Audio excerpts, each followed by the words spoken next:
தென்பாண்டி நாட்டினிலே சேதுபதி பூமியிலே ஐயா சேதுபதி பூமியிலே தேச நல மிகுந்தவராம் தெரிஞ்சுக்க ராசா தெய்வீக திருமகனா புரிஞ்சுக்க ரோசா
நன்றி. கைதட்டி அத்தனை உள்ளங்களுக்கும் நன்றி. நன்றி கலந்த வணக்கம்.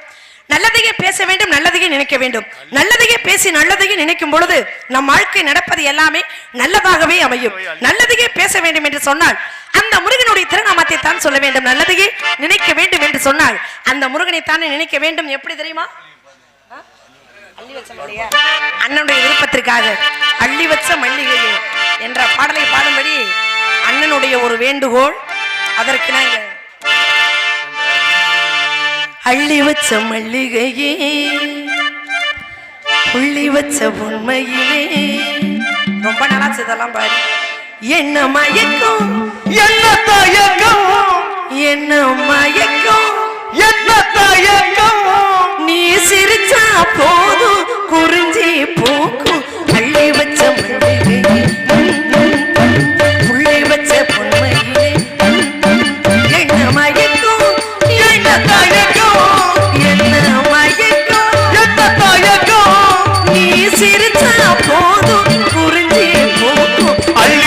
மல்லிகையே சொல்லி வச்ச பெண்மையிலே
நன்றி.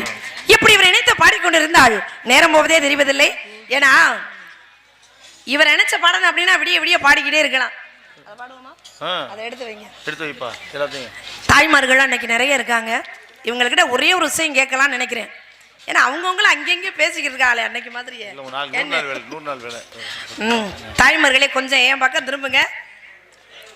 இங்க இருக்கிறது வந்து முக்காவாசி திருமணம் பண்ண பெண்கள் தான் நிறைய இருக்கீங்க. உங்ககிட்ட ஒரே ஒரு விஷயம் மட்டும் நான் கேட்கிறேன். நல்லா கேக்குறது என்ன தெரியுமா? நல்லா கேளுமா. கல்யாணம் பண்ணின காலத்துல இருந்து இன்னைக்கு வரைக்கும் அதான் செத்து போச்சுன்னீங்கல்ல, அப்புறம் இன்னைக்கு வரைக்கும் என் புருஷன் சாப்பிட்ட எச்சி தட்டுலதான் நான் இன்னமும் சாப்பிடுறேன் அப்படின்னு சொல்ற தாய்மார்கள் மட்டும் கை தூக்குங்க பாப்போம். எங்க பாப்போம்? என்ன உன்னோட ஒரே ஒரு அம்மா தூக்குச்சு, அதுவும் போட்டுச்சு டப்புன்னு பாத்துச்சு. என்னதான் தூக்கணும்? ஒரு உள்ள தூக்கலையே. சரி இருக்கட்டும், சரி போயிட்டு போகுது. இப்ப நான் ஆண்களுக்கு ஒரு கேள்வி கேக்குறேன். இப்ப நம்ம வர்க்கம் கேக்குறான், எல்லாம் கேட்டுக்கிறேங்க. உங்களையும் சேர்த்து தான் சொல்லிக்கிட்டு இருக்கேன். எல்லாம் சேர்த்து தான் பண்ண, எனக்கு மட்டும் தனியா. கல்யாணம் பண்ணின காலத்துல இருந்து என்னுடைய மனைவியோட நான் வெளியில போற நேரம் எல்லாம் மல்லிகை பூ வாங்கி என்னுடைய கையால தான் என் மனைவி தலையில வச்சு விடுறேன் அப்படின்னு சொல்ற ஆண்கள் மட்டும் கை தூக்குங்க பாப்போம். தூக்க சீக்கிரம் கைய. பொண்டாட்டி அப்புறம் வீட்டுக்குள்ள மிரட்டிய உட்கார்ந்து நாங்கெல்லாம் தூக்கிட்டோம். இது வேற. அவர் யூடியூப் எடுத்துக்கிறார். நாளைக்கு வீட்டுக்கு போனோம்னா ஒரு வார்த்தை கூட கை விட்டு. நீங்க என்ன ரெண்டு கை சொல்லுவாங்க? அவன் கல்யாணம் பண்ணி 2.5 மாசம் தான் ஆகுது, அதனால 2 கையும் தூக்கிட்டான். அப்ப அது நடக்கும். நல்ல வேளை காலை தூக்கிடாம நடக்காம இருக்குமா? இப்ப புதுசா கல்யாணம் பண்ணா 2 கையும் தூக்குவீங்களோ? இருக்கட்டும். நீங்களும் பூ வாங்கி கொடுக்கறது இல்ல, அவங்களும் எச்சி தட்டுல சாப்பிடுறது இல்ல. அதுக்கு எதுக்கும் சரியா போச்சு. சரியா போல. நாங்க தூக்கிருக்கோம் 4 பேரு. யாரு? நாங்கலாம் 5 பேர் தூக்கி. நான் உங்களை நம்ப மாட்டேன். நான் கேக்குறது இவங்களுக்கு. அப்ப நீ சொல்லும்போது அப்புறம் எங்களையும் சேர்த்தான்னு சொன்னீல்ல, அப்புறம் என்ன? ஆண்களை எல்லாம் சேர்த்து தான் சொன்னேன். காரணம் என்ன அப்படின்னா, தாய் போய்விட்டால் அறுசுவை உணவு போய்விடும், தந்தை போய்விட்டால் கற்ற கல்வி போய்விடும், உடன் பிறந்தவர்கள் போய்விட்டால் தோல் வலிமை போய்விடும். ஆனா சம்சாரம் போயிட்டான்னு வச்சுக்கோங்க, சகலமும் போயிடும். சாப்பிட்டீங்களான்னு கேட்க கூட ஆள் இருக்காது. மனைவி இல்லாத ஒரு கணவனுடைய நிலைமைய கொஞ்சம் கற்பனை பண்ணி பாருங்க. அப்ப காரணம் என்ன? மனைவி நம்ம கூட இருக்கும் பொழுதே எந்த அளவுக்கு மனதார அவங்கள நாம அரவணைக்கிறோமோ அந்த அளவுக்கு அந்த குடும்பம் நல்லா இருக்கும் அப்படிங்கிறதா உண்மை. ஏன்னா வீட்டுக்கு அஸ்திவாரம் மாதிரி மனைவி என்பவள் மாபெரும் சக்தி. அஸ்திவாரமே ஆடிடுச்சுன்னா அப்புறம் கட்டடம் ஒழுங்கா இருக்குமா? அப்ப அஸ்திவாரத்தை நாம ஒழுங்கா பாத்துக்கணும் அப்படின்னு சொல்லிக்கிட்டு இருக்கேன். அந்த அம்மா பாய சுருட்டிக்கிட்டு போய்கிட்டு இருக்காங்க. அதனால இருந்தாலும் இவருடைய வரவுக்காக எப்படியெல்லாம் எதிர்பார்த்து கொண்டிருக்கிறேன் தெரியுமா? Hello hello hello hello hello லைட்டா ஷார்ப் போயிங்க. Hello hello hello hello inner ஏத்துங்க, இன்னர் ஏத்துங்க. இன்னர் கிடைக்காம இருக்கு, வேற ஒண்ணு. இன்னர் ஏத்துங்க வேற ஒண்ணு. Hello hello hello wrong number. தப்பி தக்கி தட்டி தரகடா தக்கு தச்சுன்னு தக்கச்சுன்னு தக்கதி தக்கதி தச்சுன்னு தக்கச்சுன்னு தக்கிட்ட தக்கதி தக்கிட்ட தரகடா தக்கதி மி தக்கச்சுன்னு தரகடா தரகடா தரகடா தரகடா தரகடா தாம் தீம் தாம் தக்க தக்கச்சுன்னு தாம் தக்க தக்கச்சுன்னு தாம் தக்க தக்கச்சுன்னு தக்கிட்ட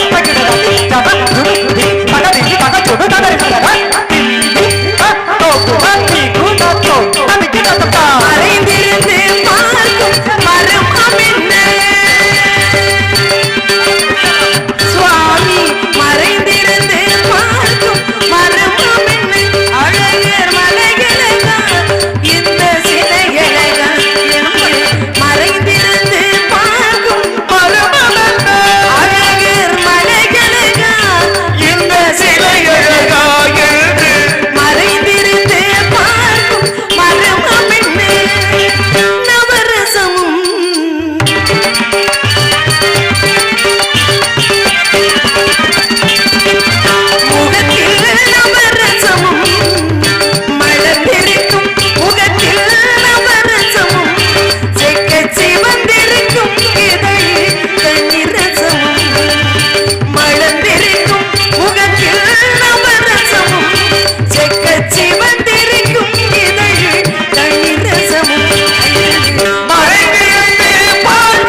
நாதத்திலே தலைவள் உறங்கேட்டே அந்த நாடத்திலே என்னை நான் மறந்தேன்.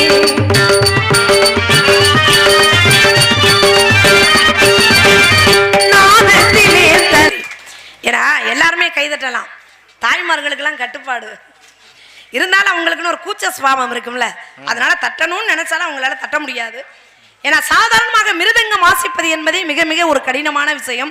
அதுலயும் தம்பி காளீஸ்வரன் அவர்கள் இந்த கொன்னக்கோலை வாயில சொல்லிக்கிட்டே வாசிக்கிறாருன்னா அது எவ்வளவு பெரிய கஷ்டமான விஷயம் அப்படிங்கிறது தெரிஞ்சவங்களுக்கு தெரியும். உண்மையிலே சிறுபிள்ளையாக இருந்தாலும் ரொம்ப சிறுபிள்ளையாக இருந்தாலும் ரொம்ப அற்புதமான முறையிலே திறமைய உலகத்துக்கு காமிச்சுக்கிட்டு இருக்காரு. நன்றி நன்றி. எங்க புதுக்கோட்டைக்கு ஒரு பெரிய பெருமை தான். உண்மையிலேயே ரொம்ப சந்தோஷமா இருக்கு. தம்பி வாழ்க வளமுடன். அதே போல எங்க அண்ணன் ரத்னபாண்ணு இன்னைக்கு பல மாணவர்களை உருவாக்கி கொண்டு இருக்கக்கூடிய அற்புதமான ஒரு திறமையான ஒரு வாத்தியார். எங்களுக்கெல்லாம் நிறைய கதை நாடகங்களை நிறைய பேருக்கு சொல்லி கொடுத்துக்கிட்டு இருக்காரு. நானும் ஒரு நாடகம் கேட்டிருக்கேன். ஆமா, இப்படிப்பட்ட நிறைய கலைஞர்களே உருவாக்கக்கூடிய ஒரு அற்புதமான பாய்ஸ் கம்பெனியில இருந்து வந்தவர் இல்லையா தம்பி தமிழ் சொன்னது மாதிரி இங்கிருந்து போய் தென்னிந்திய நடிகர் சங்கத்திலே திரைப்பட நடிகர் சங்கத்திலே இங்கிருந்து போய் அங்கே தனிமையா நின்று ஓட்டு வாங்கி யாராலையும் ஜெயிக்க முடியுமா? அது உங்களுக்கு கிடைச்சிருக்குன்னா அது உங்களுடைய தகுதிக்கும் தன்மானத்துக்கும் கிடைச்ச ஒரு மிகப்பெரிய ஒரு பாராட்டு பரிசு அப்படின்னு தான் சொல்லணும். நிறைய பேருக்கு நல்லது செஞ்சுக்கிட்டு இருக்கீங்க, ரொம்ப சந்தோஷம் மகிழ்ச்சி. அதே போல எங்க அண்ணன் அருளண்ணன் அவர்கள் இந்த வாசிக்கிறாங்க பார்த்தீங்களா, முகர் சிங். ஆமா, இதெல்லாம் நான் படத்துல தான் பார்த்திருக்கேன். படத்துல கச்சேரி சீர்காழி ஒரு கச்சேரியில பார்த்தோம்னா பக்தி பாடல பூரா முகர் சிங் இல்லாம அவர் பாடவே மாட்டாங்க. அதுலதான் நான் பார்த்திருக்கேன். அத நாடகத்திலையும் கொண்டு வந்து எங்களால வாசிக்க முடியும் அப்படின்னு மிக மிக திறமையோடு முடியும்ல. ஒவ்வொரு சுதைக்கும் ஒவ்வொன்னு நாங்க நாடகத்துல ஒவ்வொன்னா பூத்திட்டு இருக்கோம். நாங்க எல்லாம் சேர்ந்து ஆமா பூத்திட்டு இருக்கீங்க. ஆமா, 1 2 4 5 ஒவ்வொன்றுக்கும் தனித்தனியா எத்தனை கட்டை இருக்குது, என்ன சுதியோ அந்த சுதிக்கு தகுந்த மாதிரி கட்டை வச்சு வாசிக்கிட்டு இருக்குது. ஆமா, அதே போல ரொம்ப அற்புதமாக இசைக்கக்கூடிய எங்க அண்ணன் அருள் ரொம்ப திறமையானவர், மகிழ்ச்சி. அதே போல எங்க அண்ணன் தியாகண்ணே பாவம், அவர் வாயே பேச மாட்டாரு, ஆனா நிறைய திறமை இருக்கு. உங்களையெல்லாம் போட்டா இந்த தாளத்தை தான் போடணும் அப்படின்னு ஒரு வரிசை பட்டியலில் இருக்காருல்ல, இது மிகப்பெரிய ஒரு விஷயம். அண்ணார் அவர்களுக்கு மனமார்ந்த நன்றி. அது மட்டும் இல்ல, பார்வையாளர்களே எந்த குறையும் இல்ல, ரொம்ப அற்புதமா ரசிக்கிறீங்க. இருந்தாலும் மீண்டும் ஒரு முறை உங்களை எல்லாம் வேலை வாங்கலாம் அப்படின்னு நினைக்கிறேன். ஆமா, ஏன்னா இந்த பாடல் சுசீலா அம்மா பாடிய பாடல்கள்லயே ரொம்ப சிரமப்பட்டு பாடிய பாடல் இது அப்படின்னு அவங்களே பேட்டி கொடுத்திருந்தாங்க. ஏன்னா கிட்டத்தட்ட ஒரு 500 பேர் சேர்ந்து ரெக்கார்டிங் பண்ணக்கூடிய ஒரு பாடலை 4 பேரும் சேர்ந்து நீங்க எல்லாம் ரசிக்கக்கூடிய வகையில கொடுக்க போறாங்க. அதனால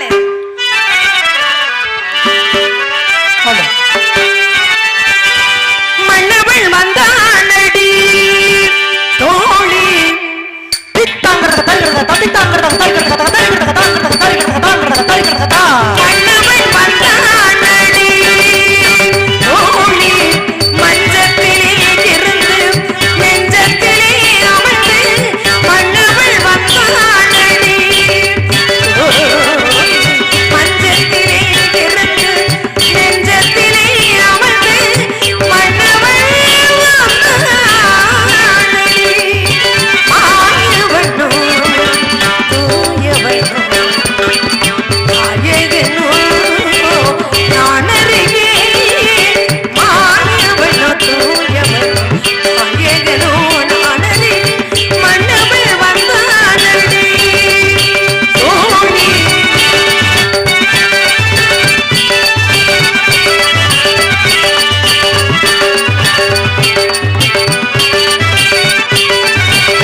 நன்றி. இந்த மாதிரி எங்கேயாவது பார்த்துருக்கீங்களா? நாங்கள் வந்தால் பார்க்கலாம். மற்ற எல்லாருக்கிட்டையுமே பாடிட முடியாது. ஆமாம், அவங்க குருநாதர்கிட்ட பாடலாம். ஆமாம், இப்படி நிறைய விஷயங்கள் உண்டு. இப்படி இவரை இணைத்து பாடிக்கொண்டிருந்தாலும் கூட இவரை இணைச்சு பாடணும் அப்படின்னா விடிய விடிய பாடலாம். 4000 5000 உள்ள கிடக்கு. முருகா முருகா இங்க வாங்க, இங்க வாங்க. அவங்க வாங்குற சம்பளத்தை சொல்லிக்கிட்டு இருக்கேன். நீங்க நினைக்கிற மாதிரி சும்மா கிடந்துச்சுன்னா ஏன் நம்ம இப்படி வந்து நிக்கிறோம் சொல்லுங்க பார்ப்போம். அதனால அவருடைய வரவுக்காக அவரை எப்படி எதிர்பார்த்து கொண்டிருக்கிறேன் தெரியுமா?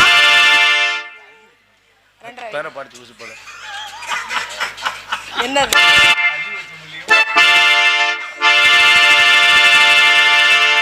பூமாலை ஒரு பாவையானது, பொன்மாலை ஒரு பாடல் பாடுது. இதை பார்க்க பார்க்க புதுமை, இதை கேட்க கேட்க இனிமை, இதை பார்க்க பார்க்க புதுமை, இதை கேட்க கேட்க இனிமை.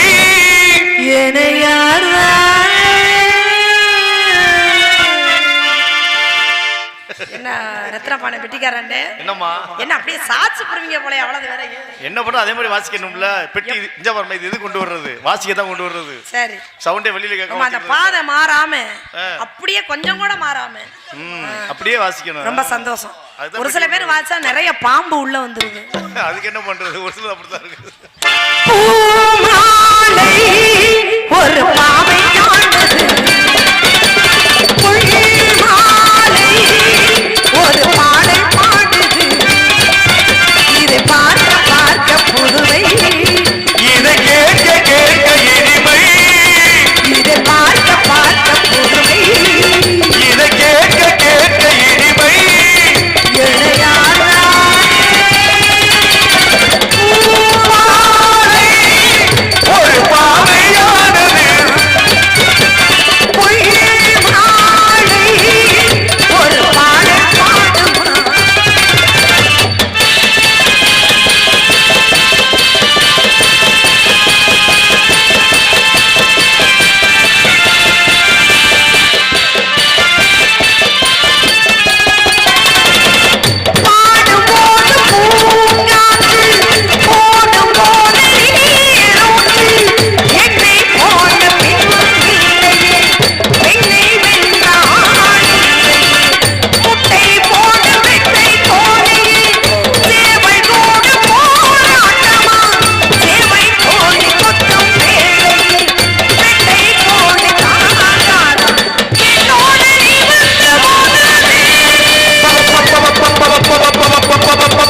இது ஒன்றும் சரியில்லையா?